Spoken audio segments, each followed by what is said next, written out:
Bonjour. Alors, pour réussir à dessiner, vous vous demandez parfois pourquoi il est si difficile de réussir à faire des proportions justes, à trouver l'orientation des traits pour donner le volume et la perspective et la ressemblance, par exemple en 3D à des personnages ou des portraits.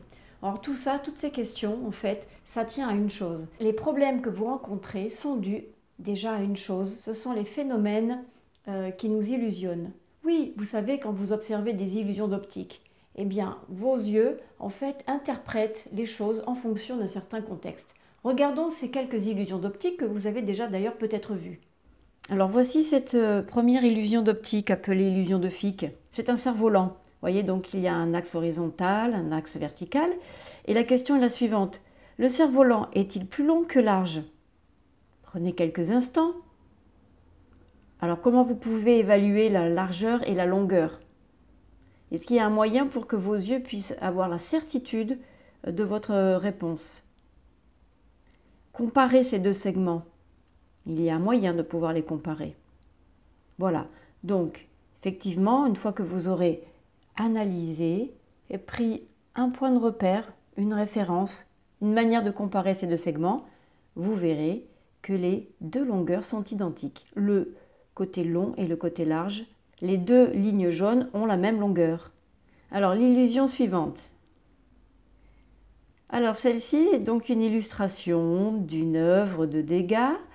On vous demande en fait de observer ce chapeau et de vérifier si le segment, par exemple CD, est plus long que le segment AB. Est-ce que le segment CD est plus long que le segment AB? Pareil, est-ce que le chapeau est plus haut que large? Alors, trouvez le temps de comparer, d'évaluer et ensuite donner votre réponse. Vous avez vu? Eh oui, là aussi, si on tient compte des extrémités là, de la base du chapeau, c'est aussi large que la hauteur. C'est étonnant parfois, vous voyez que si on répond trop vite et si on observe trop vite, eh bien on est induit en erreur, tout simplement, et on va faire des dessins qui vont tenir compte bien de ce qu'on appelle des biais de l'observation. Voilà. Donc, bien sûr que l'on peut remédier, on peut contrecarrer ces illusions. Effectivement, ça demande une petite gymnastique visuelle, mais c'est ça qui compte quand on veut dessiner.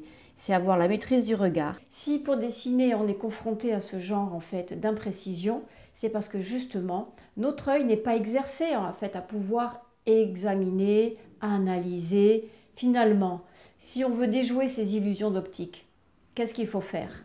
Mieux comparer, analyser, trouver des repères. C'est la même chose quand vous observez quelque chose que vous voulez dessiner. Il faut simplement travailler son regard, c'est-à-dire prendre des repères, savoir comparer. Alors comment faire?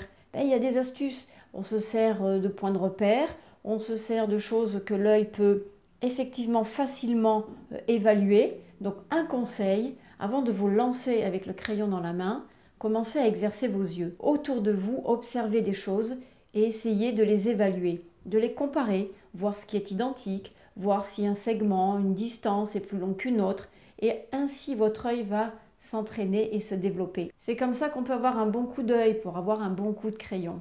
Découvrez d'autres raisons qui posent des problèmes lorsque l'on dessine dans les prochaines vidéos et pensez à vous inscrire à la chaîne Voir et dessiner. À très bientôt.